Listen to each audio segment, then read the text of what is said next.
I believe that 10 hours from where Hunter x Hunter's plot is now, only 1.5 of the eldest 5 princes will still be alive. Hello and welcome back to Suck War Central. My name is CJ and I want Prince Fugetsu to live. However, for that to happen, Fug has to manage to eat 3 whole nothing burgers amidst a sea of happening sauce. What I mean by this is that there's 3 massive waves of danger a prince has to get through in order to make it out of this arc in one piece. Counting down, the 3rd is to survive the voyage and whatever chaos is unleashed by the Phantom Troop, Morena, and who knows who else. The 2nd is to survive the succession contest, resolving its conditions and shutting down the Kakin Empire's royal killing game one way or another. And the 1st and most pressing is to survive First Prince Benjamin's special martial law, and that's what we're going to be most concerned with today. So join me as we dive into which princes can actually clear the 1st and most formidable hurdle placed onto this here tier list. Starting it off with First Prince Benjamin, this guy is by definition in the toast category, yet also not. See, Benjamin's very life is the timer by which martial laws and will be decided more or less, and this video starts from my strongly held belief that the succession contest will not end during the special martial law crisis. I want to remind everyone that Benjamin's death by TSK-17 is not the end of his actual life, since he is able to pass on to his guardian spirit beast apparently, but it is the end of his command over the military and ability to enact special martial law. While it's not clear exactly what will happen to the military once Benjamin dies, and his soldiers will likely fight to keep the edict in place for a little longer, ultimately I don't think they will be successful in doing so without Benjamin's strongman presence, and no doubt many of them will be dead. And someone like Camilla or the Justice Bureau will shut the whole thing down. Then we'll have a situation similar to Kacho Beast on our hands, with Benjamin living on in his guardian spirit beast while everyone thinks he's dead. Only unlike Kacho, he may still have the eligibility to actually win because it's actually him, not just a facsimile created by Nen. It would see him and his faction in a diminished state, yes, reduced from the apex predator to the underdog. I think all things considered, this is the most likely outcome for the first prince because his martial law gambit will fail, and I feel like we've got to see his Nen Beast in action, but Togashi doesn't always roll like that, and we could easily see his Nen Beast destroyed unexpectedly midway through martial law, shattering his dreams of godhood. Only time will tell, but I think the odds of him surviving through his guardian spirit beast are a solid maybe. By contrast, I am fully confident that Camilla is already dead. I discussed it back in my chapter review, but let's run it back one more time. Benjamin's first priority before he goes into the Justice Bureau to ratify his special martial law is to conduct quote-unquote safety checks on Camilla and Tserriednich, by which I mean execute them in cold blood. Since Benjamin, in chapter 410, says that only Luzerus and Zhang Lei remain as far as unapprehended upper princes go, that means he's convinced he has already dealt with Camilla and Tserriednich. Furthermore, thanks to Mus's upgraded secret window, Benjamin already knows how Camilla's ability works, yet still seemed confident in his ability to dispatch her. So yeah, Tserriednich has a very convincing way to fake his death, but Camilla has nothing of the sort. You could possibly argue that her cat could somehow delay her revival, but again, Benjamin knows about her Nen ability, so I really don't believe he would be fooled by any trick this brainless idiot could conjure up.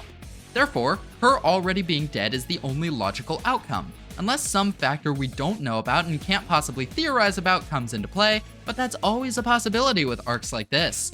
Bottom line is, with all the information we have available at this current time, Camilla already being dead is the only truth that makes sense. And while we're at it, we may as well address Tserriednich. By the same token, I believe he is almost certainly alive, because the Nen gods decided to give him the dead ringer from TF2, except with time travel for some reason, allowing him to feign death and act with impunity as long as he stays in Zetsu. It's not impossible to figure out his Nen ability and defeat him, not by a long shot, but it requires careful, focused, and deliberate observation and investigation. Special martial law is looking to be a chaotic, violent, bloody, noisy affair where ascertaining the mechanics of Tserriednich's abilities will be damn near impossible, even for the people who could figure it out in otherwise calmer circumstances. Furthermore, I believe that once the special martial law crisis is resolved, Tserriednich will be the only one of the eldest 5 princes surviving, giving much greater weight to him as an antagonist and putting him front and center as the premier threat to win the succession contest. Okay, let's go back to Zhang Lei, who I've skipped. I do think this guy's toast, but compared to Camilla, who I have hard evidence for, it's honestly mostly vibes-based, but mate, there are a lot of vibes.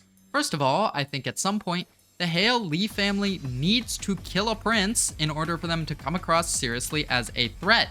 Otherwise, they're just potential villains, so to speak, and I don't think that's what Togashi's going for with them. We need to see Morena's faction kill somebody who isn't just some civilian. I mean, correct me if I'm wrong, but they haven't even killed a single confirmed Nen user off or on screen. These guys need to have some story impact if Togashi wants us to take them seriously, and killing a prince would also be a way for Volkson to speedrun getting her Nen ability, and seems like something she'd be a lot more comfortable with than killing, say, 20 civilians. It would also make it way easier for the audience to keep rooting for her if she killed one known scumbag instead of 20 innocent people. So, all this begs two questions. Why Zhang Lei, and why does this have to happen before the end of special martial law? Well, the bottom line is, I don't see the Hale Lee taking their operation to the first tier until they've got a lot more levels and are ready to take it on, because the minute they do, that will be the climax of the arc and all hell is going to break loose.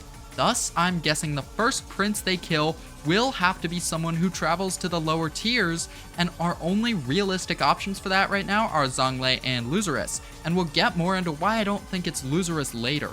But when it comes to Zhang Lei himself, he has been pretty thoroughly characterized through his interactions with Kurapika and Oito, as well as his guard's conduct during the Nen classes. We have a much more complete picture of this man than Luzerus, and from a story perspective, I feel like we gain less from keeping him alive than we do with Luzerus. Additionally, we are just starting to see the effects of Zhang Lei's coins, with Koventoba apparently being manipulated by one. This makes me think Togashi is setting the stage for his death. It's not a rule by any means that we have to see everyone's Nen ability before they die, but I've noticed characters whose Nen abilities have already been revealed are a lot more likely to die in any given arc of Hunter x Hunter, unless they're really minor, and this has been true since all the way back in Yorknu and continues into the modern day. So with Koventoba acting as our gateway into seeing what these coins can do, it's just another one of the pieces being put into place to kill this guy off. Also, as for why I think this is going to happen before the martial law deadline, well, consider that Zhang Lei is on the lower tiers because he's fleeing. As soon as martial law blows over, he's going to be right back to the upper tiers where it's safe. So now is the time for the Hale Lee to strike and snap up these delicious 50-point snacks before they're taken off the shelves. Tsubeppa is a moron. Chapter 415 shows that she clearly fails to grasp the danger posed by both special martial law and Nen users as a whole. She is for some reason incredibly slow on the uptake, and in retrospect her strategies have completely missed the point of, well, everything. She tried to team up with Tserriednich, which was a horrible plan for a variety of reasons, and then, when she scrubs the data and realizes that Benjamin is trying to kill her, what's her solution? She tries to make an alliance with Zhang Lei and use him as a shield. Like, honey, what exactly do you think this is going to accomplish? There is already a Nen assassin here to kill you. Benjamin has already decided to go for you. In no world is he going to change his mind and go for Zhang Lei just because you're on the same team.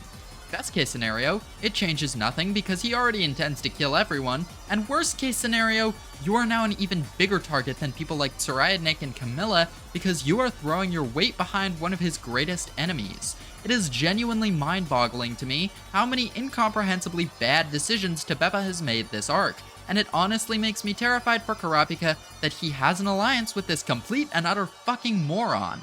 I think she's going to be one of the first princes to get executed under martial law, and I really don't think with the decisions she's made, her guards or her Nen Beast have any chance at saving her from this whole thing. My god, I used to think she was going to end up becoming king, but this recent chapter was really just the nail in the coffin for that idea, I think.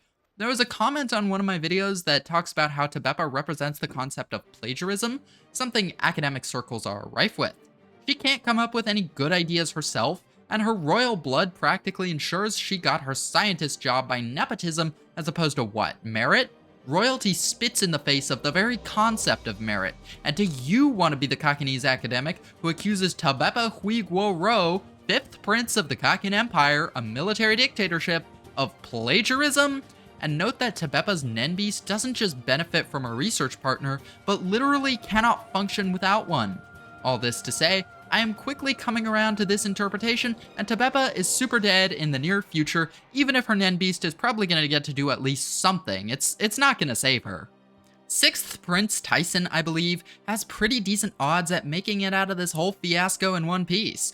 She was allowed to bring basically her entire entourage to protect her during martial law, which features 2 pro hunters who will make killing her a lot harder for the royal army. Additionally, she has a guardian spirit beast, and it's been stockpiling aura for some unknown purpose that will no doubt be spent on protecting her. Honestly, I do not think Benjamin and his guards quite realize how dangerous this woman could be in a self-defense scenario, and are overlooking her because she's quite frankly not a serious or smart person, as well as being a lovey-dovey dopey pacifist hippie.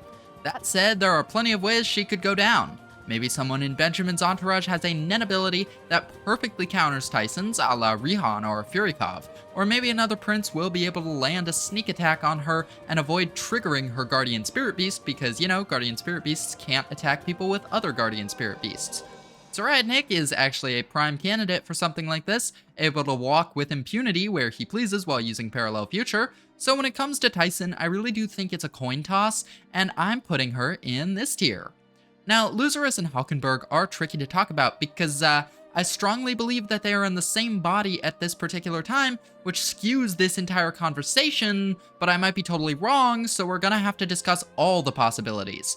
So assuming Luzerus is not Halkenburg, I think his chances are pretty good. Yes, in theory, he's in the same position as Zhang Lei, but he just doesn't have all those narrative flags pointing to his death. For starters, we haven't seen his Nen Beast in action at all, nor have we gotten anywhere near as much characterization for Luzerus as for Zhang Lei. For an important figure who's benefactor to the Cha'ar Mafia family, I don't think this is a sali-sali type of scenario where we can just kill him off, wash our hands of him, and say, that's all folks, he's served his purpose. Secondly, he seems a lot more locked in. He predicted martial law in advance, and if he's truly not Halkenburg, he has some source of intel telling him about the orders Benjamin is giving his faction, which is huge. Furthermore, yes, we have Melody, Kaiser, and Kachobeast planning to kill him later, but how exactly are they going to do that when they don't even know where he is? And additionally, as I'm always saying, they only plan to kill Luzerus because they believe his guardian spirit beast is responsible for Fugetsu's curse, a fact we now know to be incorrect. So, in the process of whatever they're doing, Fugetsu's faction could come across new information that points to the source of her curse for any number of reasons, and then they would abruptly stop targeting Luzerus because why bother? But it gets even better for our weed man here. Even if, on the lower tiers, he's targeted by the Heili, he's being protected by an extremely useful and powerful guardian spirit beast that will not let him go down easily. Compared to Zhang Lei's Nen Beast, which is very much a sit-and-wait type of creature, I think Luzerus's has what it takes to keep him safe, while Zhang Lei will be a sitting duck. However, there is one point against Luzerus that I do want to raise that I haven't seen anyone else talk about. See, I'm pretty sure I know what Morena's Joker that Kenny Wang talks about is when he thinks that Morena is going to have to play it sooner rather than later. Remember, Luzerus has a secret passage to Brocco Lee's office, and that links to the Cha'ar hideout, and Wang seems to be on Morena's side. What if that's it? If she has Wang's collaboration, Morena could easily send a Heili member into that tunnel to reach Brocco Lee's office and take out both him and Luzerus for a juicy 50 points to power up the Nen ability of any Contagion member she likes. Still, I think this has a long shot at working even if I'm right, and what's more frightening is that it implies the Heili have a passage to Tier 1, and that's more of a joker than killing a single prince is, if you ask me. Now, if Luzerus is not Halkenburg, then Halkenburg could be anywhere, anyone, and is going to be almost impossible for Benjamin to track down. However, the only thing I could see getting him in trouble here is that he is in fact a very aggressive guy. I'm less worried about Halkenburg being caught, and more considering the possibility of Halkenburg pulling some insane stunt that calls attention to himself. He hasn't exactly been discreet so far, and I'm still of the opinion that sacrificing his own body revealed his body-swapping ability far earlier than he needed to, and will ultimately come back to bite him. The guy has this issue where he comes up with a single plan and his genius level intellect gets to work turning it into the best possible version of that plan he could have. But it's still not as good as, say, a different plan that he didn't even consider. He's very impulsive like that, and just another parallel between him and Benjamin, and if anyone messes this up for Halkenburg, I really do think it's gonna be Halkenburg. However, maybe I'm just doubting him when I shouldn't be. Yes, if he plays his cards badly enough, he could lose in theory, but Halkenburg also has been dealt such a powerful hand that it's really hard to imagine ways it could go wrong, barring complete and utter incompetence on his part, and I don't think he's incompetent, I just think he could be more competent. I'm nitpicking a genius, but he's still a genius. That said, there is something important to take into account, which I have thus far failed to do. Of the lower princes, Benjamin only believes 2 are unaccounted for, but honestly, all things considered, I struggle to see how Halkenburg, Marayam, or the real Wobble could be considered apprehended. Therefore, I must be wrong about one of them. If it's Halkenburg, there are 2 possibilities. The most unlikely one is that somehow Benjamin knows that Halkenburg has taken over Luzerus, but I don't know how he would know that. More possible is the idea that he for some reason believes he has apprehended or killed the actual body Halkenburg is possessing, but even that seems very, very unlikely to me. So, of the 3 princes I'm wrong about, I don't think Halkenburg is one of them. Anyway, the thing about Halkenburg is he feels a deep sense of personal responsibility in all this. I can't help but feel like he's going to try and be the one to bring down Benjamin, and that could get him killed during martial law. Otherwise though, he's pretty much set. The guy has an insane net ability, the support of the public, First Queen Unma has chosen him over his oldest brother, and he also appears to have Beyond's support as well because, you know, Beyond and Unma seem to be working together. Like again, it would be really, really hard for him to mess this one up. And now we must address the Lusenberg elephant in the room. If Luzerus is in fact Halkenburg, then he kinda has the best of both worlds. Escaping to the lower tiers will give him access to both a mafia family and a Halkenburg's entourage of guards, not to mention the common people who by and large support him strongly. So the question, if we find ourselves in a Lusenberg situation, becomes, what happened to Luzerus' soul? Do we just consider him out of the game? Theoretically, both Luzerus and Balsamilko should be resting unconscious in Balsamilko's body. But we don't know that for sure, and I don't think Halkenburg knows either, which is why Balsamilko was taped up. So, theoretically, as long as Halkenburg can keep Balsamilko's body alive, he has permanent control of Luzerus' body. But that's a very big if, cause I'm gonna be so honest, I can see this going off the rails in so many ways. Balsamilko is an enemy of the state under Benjamin's martial law, and could easily die for any number of reasons, in which case Luzerus' soul returns to his body, and he and Halkenburg will have to share it. This is an incredibly complicated scenario, and even Halkenburg can only speculate on how it would all play out. But my point is, even if we assume Balsamilko's body remains alive, I don't think we can consider Luzerus' own soul a non-factor. It's like a very complicated game of hot potato, and however it ends up, I don't think it's going to be resolved during special martial law. Ergo, Luzerus and Halkenburg might end up in completely different bodies, but I think there's a pretty good chance at one or both of them surviving this scenario. So with that in mind, as well as how good a position both of them are in, even if my Lusenberg theory is wrong, I'm going to actually put them both in this tier. Of course, if I'm not wrong about Halkenburg being on the run, that means we have to consider between Wobble and Marayam which one has been caught. And given that I highly doubt Wobble is actually on the ship because of the whole Gon and Killua plotline, and thus belongs in this tier, the only possible conclusion is that despite Bisky's best efforts, Marayam's pocket dimension was somehow shut down and breached from the outside, possibly due to Rihan's ability or something similar. No, I don't think Sequete has that dog in him. So yeah, Marayam's likely been captured, but I still think he's also pretty likely to survive. We can't assume anything about his Nen Beast protecting him, for all we know. I mean, Rihan might have destroyed it or something, but the fact remains that he has Hanzo and Bisky on his side, the former of whom is incredibly driven and competent, and the latter of whom could probably demolish the majority of the royal army by herself.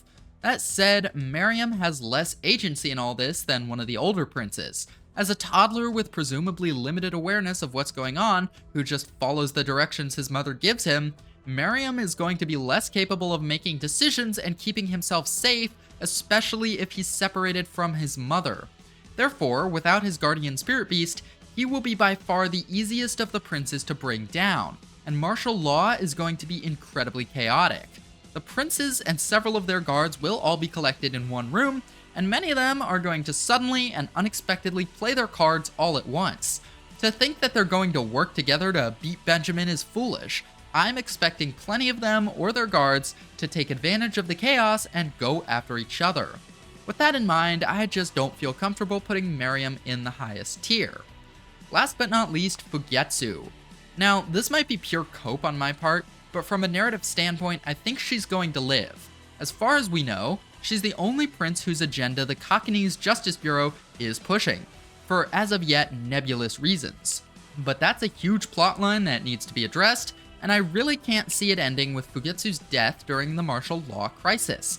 However, unlike with Zhang Lei, where I had overwhelming narrative evidence for his death and no practical reason to expect him to live, the narrative evidence I have for Fugetsu's survival is pretty strongly contradicted by literally everything else. I mean, just to make a short list, she has a curse on her, Kaiser can't be trusted, she's about to take a massive risk by embarking on an assassination attempt against another prince that won't even solve her issue, Prince Benjamin's faction knows she has a teleportation ability and her guardian spirit beast is defenseless, and to top it all off, her faction has yet to make any progress in discovering the source of her curse and is barking all the way up the wrong tree.